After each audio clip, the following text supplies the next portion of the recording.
Our final major award winner of the evening is the 2015 Distinguished American Award. And to introduce the recipient, please welcome Jeff Hubbard, New England Regional President of First Niagara Bank, our most important sponsor here this evening. Thank you. Thank you. Good evening. First Niagara has been a supporter of the Walter Camp Foundation for the past 6 years. I consider myself a longtime gala attendee. I'm usually at those seats over there that are currently empty, the people I hang around with. Every year, Walter Camp Football Foundation selects one person who has utilized their talents to attain great success in business, private life, or public service. Tim Shriver's role as chairman of Special Olympics makes him the ideal candidate for this award. First Niagara is proud to support Special Olympics. The values demonstrated across the world by this amazing organization, I know, inspire all of us. As you may know, Tim is no stranger to Connecticut, New Haven in particular. He earned his undergraduate degree at Yale and his doctorate in education from the University of Connecticut. Then Tim returned to the Elm City. He created the Social Development Program for the New Haven Public Schools. As chairman of Special Olympics, Tim's voice is heard around the world. He meets often with government officials and is a champion of promoting the rights and deserved respect for those with intellectual challenges. Tim has put his powerful voice to good use founding Special Olympics Healthy Athletes, Special Olympics Project Unify. He is also co-founder and currently chairs the Collaborative for Academic, Social, and Emotional Learning. The list of Tim's honorees, degrees, awards, programs, and published articles is very long. It's equally very impressive. Stories of inspiration and change motivate Tim. He co-produced the movies Amistad and the Loretta Claiborne Story. He has produced and co-produced shows for the Hallmark Hall of Fame, ABC, TNT, NBC, and has appeared as guest on many talk shows and political roundtables. Ladies and gentlemen, it is my honor to present to you the 2016 Walter Camp Football Foundation Distinguished American Award to Mr. Tim Shriver.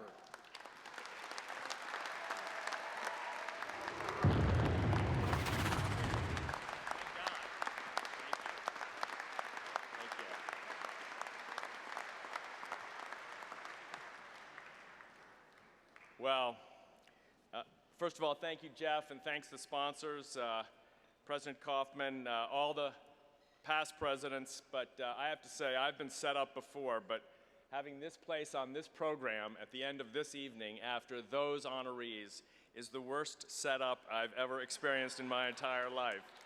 I think you all just decided to pick on the Yale student to make him feel humiliated to be up here on a program of such extraordinary human beings to share this dais. I know you all will empathize with me, with Frank Hall, with Doug Williams, with Joe Andruzzi, with the All-Americans, with all of the honorees, is an enormous honor, extremely humbling, and many people have come up here to say they don't think they deserve it, but I'm the only one who actually knows they don't deserve to be here. I am, however, extraordinarily grateful to all of you, to so many people in the Walter Camp Football Foundation family who for decades have celebrated academic, athletic greatness here, but also celebrated the athletes of Special Olympics.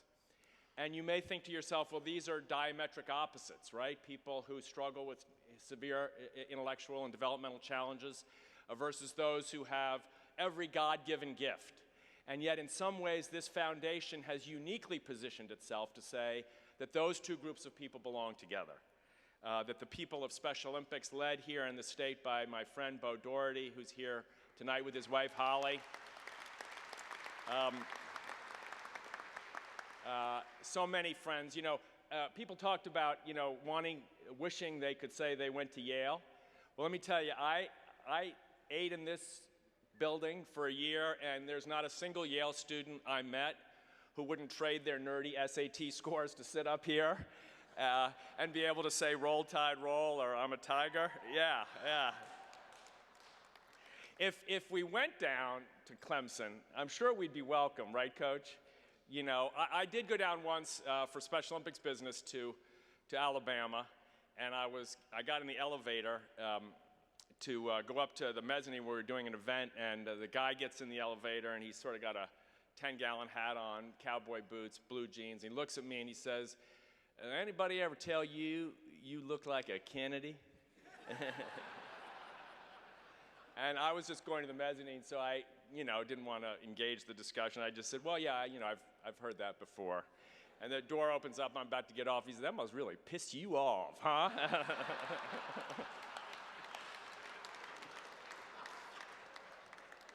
That wouldn't happen to me, right, Coach? No, not anymore.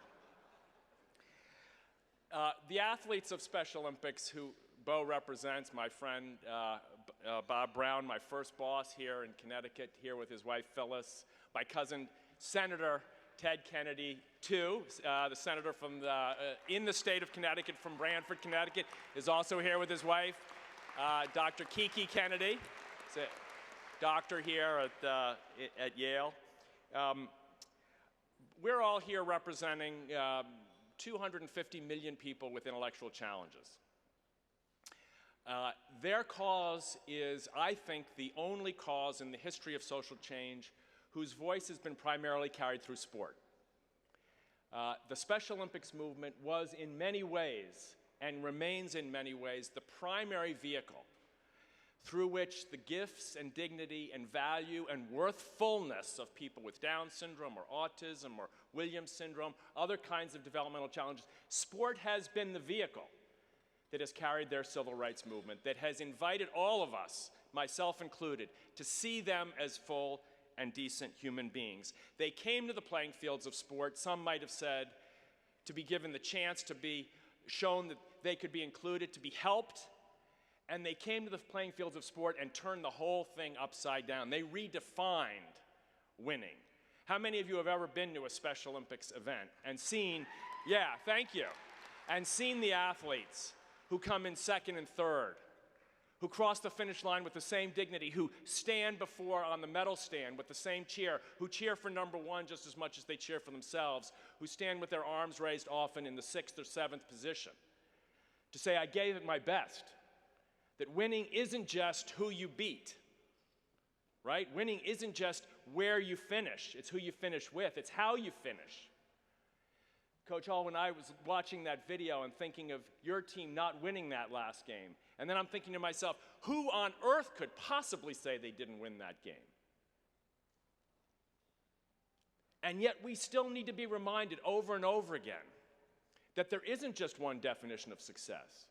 That as great as the young men behind me are, they're really here because of the combination of gifts and values and dedication. I mean, I wish the country could see that there are young men who are dedicated to their faith, to their team, to gratitude, to hard work, to service, and not just to who they beat.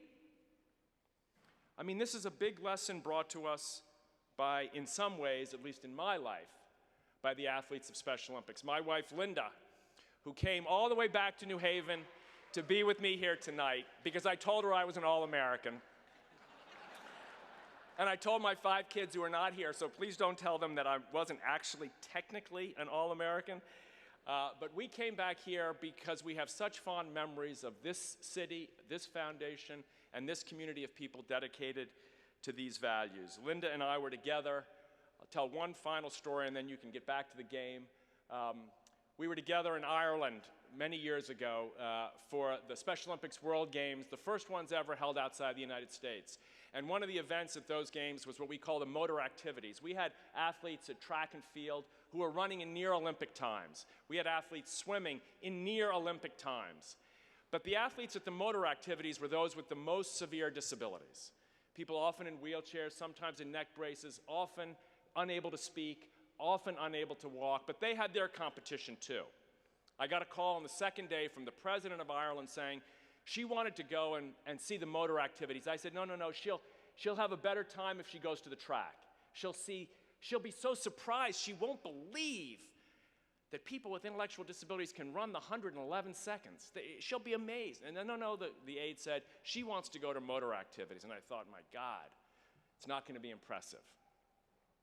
We go to a hall about half this size, for the motor activities. The president walks in, about 1,000 people from around Dublin were there to cheer, and the riser was in front of us, and the first athlete to come out was wheeled out in his wheelchair, Donald Page.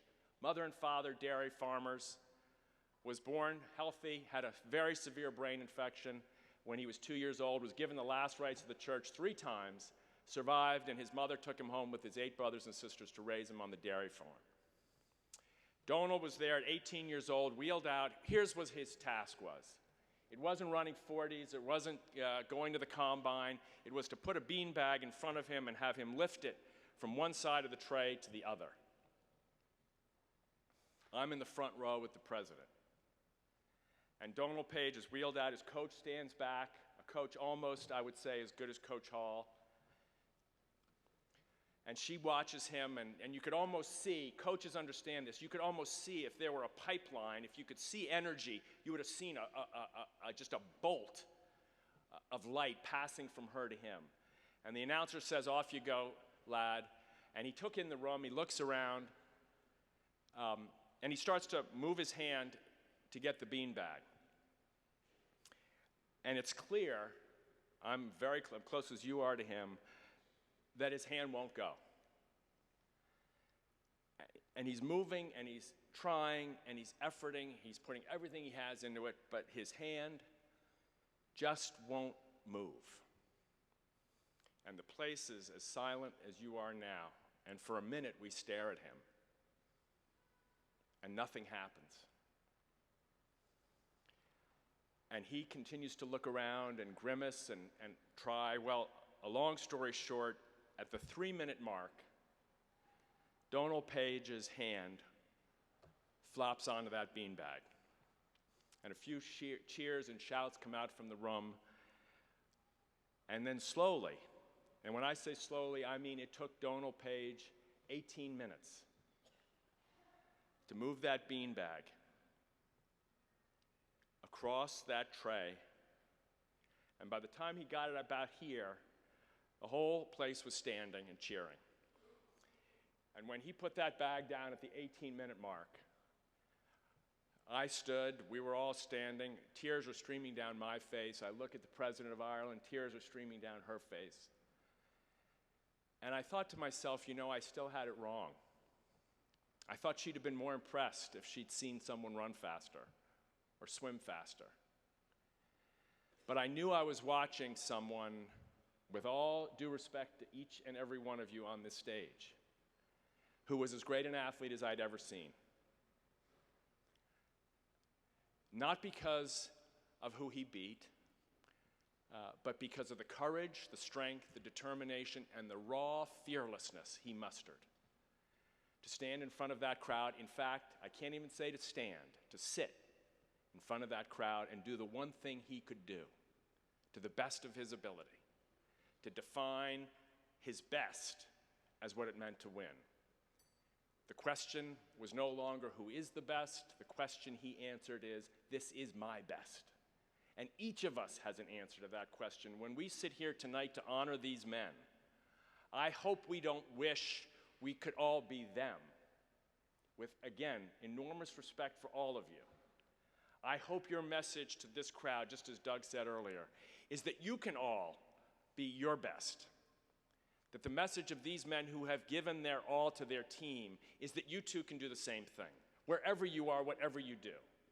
It's the lesson Linda and I have tried to teach our children by inviting them to play unified sports, and I hope someday we will be in the schools like Sandy Hook and like your high school coach, and teaching the lessons of cooperation and peace and self-awareness and problem-solving and decision-making, once and for all, attacking the pain and suffering and trauma that so many of our kids are facing around this country by educating their hearts.